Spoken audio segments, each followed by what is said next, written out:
बिस्मिल्लाहिर्रहमानिर्रहीम। आज हमने जेनेटिक्स के मज़ीद अगले टॉपिक्स को स्टार्ट करना है। पीछे आपको उम्मीद है कि सारे टॉपिक्स अच्छे से समझ आ रहे होंगे, तो अब हम नेक्स्ट टॉपिक्स को स्टार्ट करते हैं और जेनेटिक्स के जो चैप्टर्स हैं इनको कंप्लीट करने की कोशिश करते हैं। सबसे पहले है post transcription modification of the RNA. पिछली वीडियो के अंदर यूकैरियोटिक जीन ट्रांसक्रिप्शन को हमने पढ़ लिया था, दो पार्ट्स की वीडियो के अंदर आई थिंक, और अब हमने पढ़ना है post transcription modification of the RNA. Transcription modification of RNA का मतलब ये होता है कि जब हमने ट्रांसक्रिप्शन कर ली है, चाहे यूकैरियोटिक ट्रांसक्रिप्शन हुई है चाहे प्रोकैरियोटिक ट्रांसक्रिप्शन हुई है, अब हमने जो बना है प्राइमरी ट्रांसक्रिप्ट, हमारा ट्रांसक्रिप्शन के नतीजे में ना प्राइमरी ट्रांसक्रिप्ट बनता है। क्या बनता है? Primary transcript.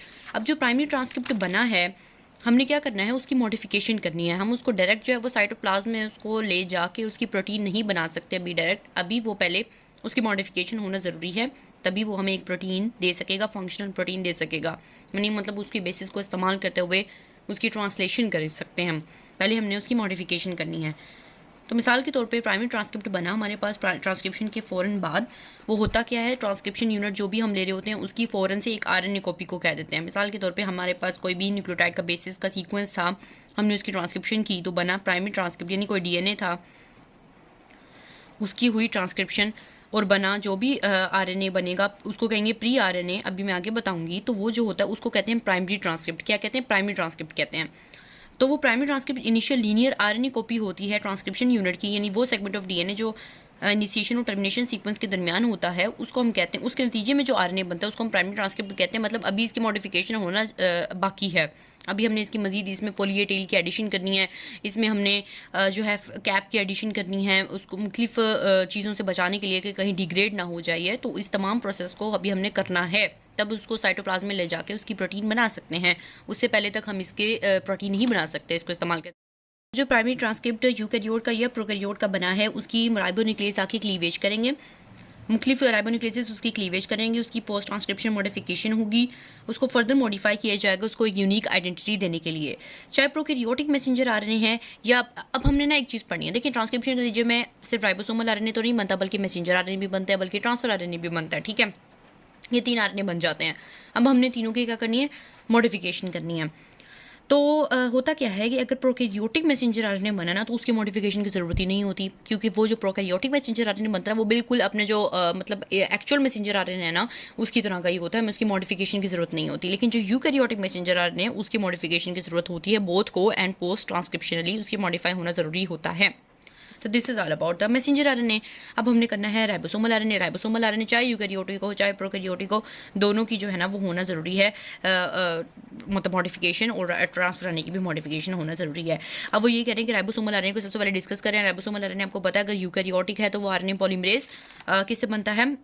1 से बनता है। 2 मैसेंजर आरएनए है तो आरएनए पॉलीमरेज 2 से बनेगा, और ट्रांसफर आरएनए पॉलीमरेज 3 से बनेगा, और ये बातें हमने पिछली वीडियोज़ के अंदर कर ली थी। अच्छा, अब राइबोसोमल आरएनए को सबसे पहले डिस्कस करते हैं। राइबोसोमल आरएनए जो होते हैं ना वो डायरेक्टली राइबोसोमल आरएनए नहीं बन जाते। ऐसा नहीं है कि डीएनए था और डीएनए ने फ़ौरन से राइबोसोमल आरएनए बना दिया, बल्कि पहले बनता है प्री राइबोसोमल आरएनए का मॉलिक्यूल।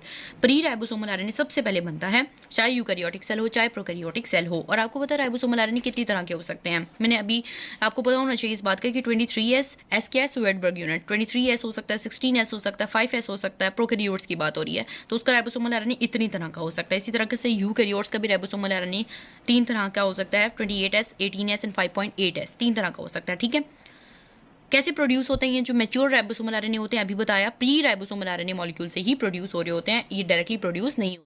एक एक्सेप्शन ये है कि यूकैरियोटिक का जो राइबोसोमल आरएनए 5S वाला होता है ना वो आरएनए पॉलीमरेज 3 से बनता है। हालांकि हमें पता है कि राइबोसोमल आरएनए पॉलीमरेज 2 से बनता है, लेकिन आरएनए पॉलीमरेज 1 से बनता है। लेकिन किसके एक्सेप्शन है कि जो 5S वाला है ना यूकैरियोट का, आरएनए पॉलीमरेज 3 से बनता है और उसकी मॉडिफिकेशन भी जो है ना वो सेपरेटली होती है, सबके साथ नहीं होती। अब आगे पढ़ते हैं।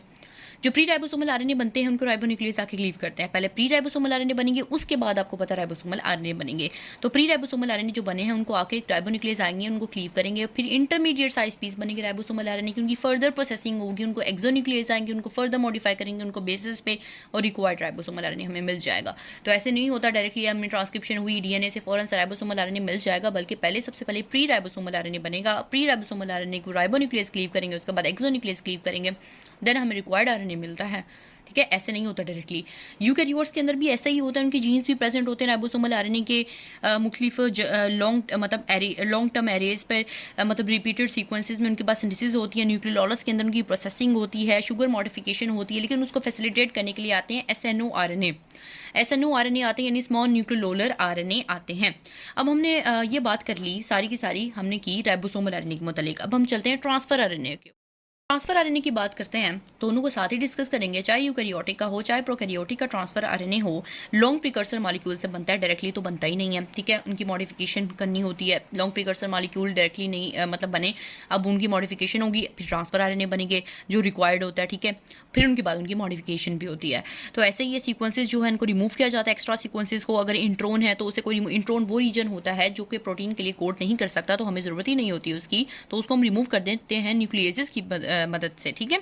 अब हमने पोस्ट ट्रांसक्रिप्शन मॉडिफिकेशन और भी होती हैं कुछ, एक तो इंट्रोन का रिमूवल था, दूसरा और क्या हो सकती हैं, उससे हो सकती है कि हमने ट्रांसफर आरएनए के थर्ड टर्मिनल एंड से न्यूक्लियोटाइडल ट्रांसफरेज की मदद से सीसीए सीक्वेंस की एडिशन करवानी है। सीसीए सीक्वेंस बहुत ज़रूरी होता है।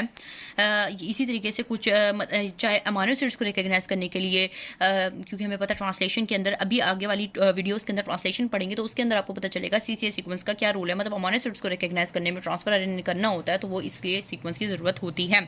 इसी तरीके से और भी चीज़ें होती हैं, मतलब उसकी बेस करैक्टरिस्टिक्स देने के लिए बेसिस की स्पेसिफिक पोजीशन पे मॉडिफिकेशन करना ज़रूरी होती है। Now we can discuss the eukaryotic messenger RNA. देखें, आप कहेंगे कि हमने हर तरह राइबोसोमल आरएनए में भी प्रोकैरियोट्स यूकैरियोट्स को साथ लेके चला, ट्रांसफर आरएनए में भी प्रोकैरियोट्स यूकैरियोट्स को साथ लेके चला, तो यूकैरियोटिक मैसेंजर आरएनए की बात क्यों हो रही है? भाई इसलिए हो रही है क्योंकि प्रोकैरियोट्स के मैसेंजर आरएनए को मॉडिफिकेशन की ज़रूरत ही नहीं होती, उनको they need non modification. Directly जो होता है उनका प्राइमरी ट्रांसक्रिप्ट वही मैसेंजर आरएनए की जो सारी की सारी जिम्मेदारियाँ वो पूरी कर सकता है, ठीक है ना। अब यूकैरियोटिक मैसेंजर आरएनए को तो मॉडिफिकेशन की ज़रूरत है, तो उसको हमने पढ़ना है, ठीक है। अब जो तमाम प्राइमरी ट्रांसक्रिप्ट्स बने हैं जिन्होंने आगे जाके मैसेंजर आरएनए की खिदमत सर अंजाम देनी है, उनकी तमाम कलेक्शन को हम कहते हैं हेट्रोजीनियस न्यूक्लियर आरएनए। दोबारा से बताती हूँ कि तमाम प्राइमरी ट्रांसक्रिप्ट जो सिंथेसाइज होते हैं आरएनए पॉलीमरेज 2 की मदद से, आपको पता है कि मैसेंजर आरएनए हमेशा से आरएनए पॉलीमरेज 2 की मदद से ही सिंथेसाइज होता है। सिर्फ एक एक्सेप्शन थी जो पहले हमने पढ़ी कि राइबोसोमल, आपको पता होना चाहिए इस बात का, तो पहले से ही पिछली वीडियो के अंदर ट्रांसक्रिप्शन की वीडियोस के अंदर मैंने बताया था कि जो आरएनए पॉलीमरेज 1 है वो हमें बनाता है राइबोसोमल आरएनए को, जो 2 है वो बनाता है मैसेंजर आरएनए को, 3 वाला बनाता है ट्रांसफर आरएनए को। अब हमने मैसेंजर आरएनए बनाना है तो आरएनए पॉलीमरेज 2 का जिक्र हो रहा है, तो उसके नतीजे में बनने वाले जितने भी प्राइमरी ट्रांसक्रिप्ट्स होते हैं उनको हम कहते हैं हेट्रोजीनियस न्यूक्लियर आरएनए। अगर मैं थोड़ा तेज़ बोल रही हूँ तो उसके लिए माजरत, मैं थोड़ा आहिस्ता बोलूँगी, और अगर आपको ये पढ़ाने का मेथड मेरा इस तरह से समझ आ रहा है अच्छे तरीके से, तो प्लीज़ कमेंट कीजिएगा, या मैं चेंज करूँ थोड़ा सा मेथड तो ये भी बता दीजिएगा। अब हमने सारा पढ़ लिया हेट्रोजीनियस न्यूक्लियर आरएनए, ठीक है, बन गया। अब हमने करनी है मॉडिफिकेशन, जाहिर सी बात है क्योंकि हमने मैसेंजर आरएनए ने बहुत इंपॉर्टेंट रोल अदा करना होता है प्रोटीन बनाने में, ठीक है। उसी के सीक्वेंसेस को देखते हुए ही हम कॉपी कैट करते हैं और अमाइनो एसिड्स आते हैं और फिर उनकी प्रोटीन बन जाती है। अब हमने एडिशन करवानी है 5 कैप की। 5 कैप की एडिशन कैसे होगी? सिंपल सा मेथड है, कोई इसमें लंबी चौड़ी बातें हैं नहीं, ठीक है। एक कैप की ज़रूरत है। 5 कैप्स का मुराद ये होता है कि 5 एंड पे हमने कैप को ऐड करवाना है। 5 एंड होता है मैसेंजर आरएनए का और कैप होती है 7 मिथाइल गुआनोसिन। कैप का क्या नाम है? अपने कैप का नाम याद कर लेना है, 7 मिथाइल गुआनोसिन। कैप का क्या नाम है? 7 methyl guanosine. 7 methyl guanosine cap का नाम है, उसको हमने 5 terminal end of the messenger RNA पे ऐड करवाना है। सिंपल सा मेथड है, लेकिन थोड़ा सा हमें इसमें एंजाइम की जरूरत पड़ जाएगी जिसके नाम हमने एक्स्ट्रा याद कर लेना।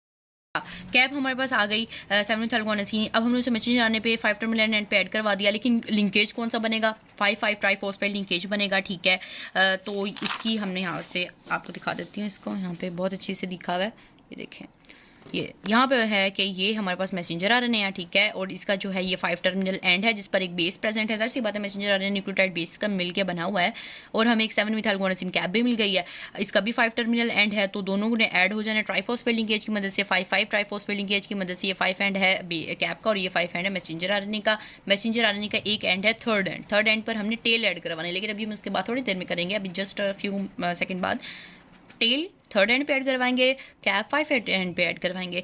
टेल जो है वो थर्ड एंड पे एंड करवा रहे हैं, और टेल कैसे एंड करवाएंगे? यहाँ पे आप देख सकते हैं सीक्वेंस है, बार बार एडेनिन बेसिस रिपीट हुए जा रही हैं, तो उसको कहेंगे पॉली एडेनिलेशन सिग्नल सीक्वेंस, ठीक है ना। ये ज़रूरत होती है टेल के एडिशन के लिए, और इसके एडिशन के लिए क्या ज़रूरत है? 5-5 ट्राइफॉस्फेट लिंकेज बन रहा है, बस इसके लिए ज़रूरत है।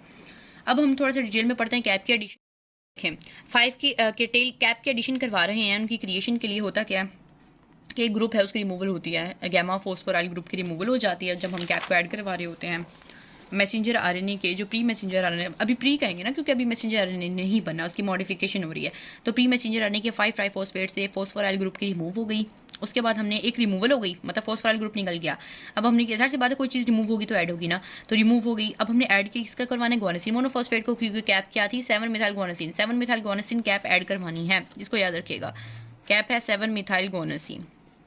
जब कैप 7 मिथाइल गुआनिसिन है इसका मतलब गुआनिसिन ऐड करवाना है और मिथाइल भी ऐड करवाना है। तो सबसे पहले गुआनिसिन ऐड करवाने के लिए गुआनिसिन मोनोफॉस्फेट को ऐड करवा देंगे। गुआनिसिन मोनोफॉस्फेट ऐड कैसे होगा, एंजाइम होगा गुआनालाइल ट्रांसफरेज, ठीक है। अब मिथाइल ऐड करवाना है। मिथाइल कैसे ऐड होगा, मिथाइल ऐड होगा, मिथाइल ऐड करने के लिए मदद देगा एस एडिनोसिल मेथियोनिन। इनको थोड़ा सा याद कर लीजिएगा कैसे।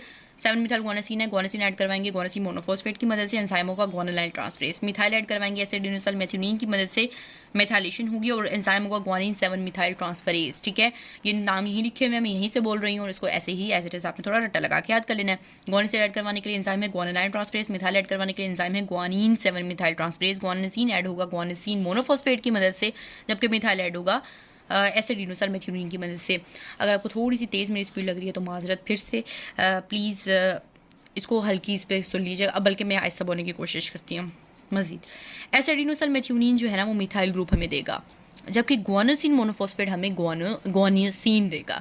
तो ये बात थी सिंपल। हमने कैप ऐड करवानी है 7 मिथाइल गुआनोसिन, उसके लिए हमने 2 एंजाइम्स का मदद लिया है, सहारा लिया है और ये कैप ऐड हो गई है। कैप को ऐड करने का मकसद क्या था, ताकि मैसेंजर आरएनए स्टेबलाइज हो जाए और हम आराम से ट्रांसलेशन कर सकें। और ये मॉडिफिकेशन कर ही इसलिए रहे हैं क्योंकि ट्रांसक्रिप्शन के फौरी बाद हम ट्रांसलेशन नहीं कर सकते, हमें पोस्ट ट्रांसक्रिप्शन मॉडिफिकेशन की ज़रूरत होती है। बाकी टेल की बात और स्प्लाइसिंग की बात नेक्स्ट वीडियो के अंदर मैं बताऊँ।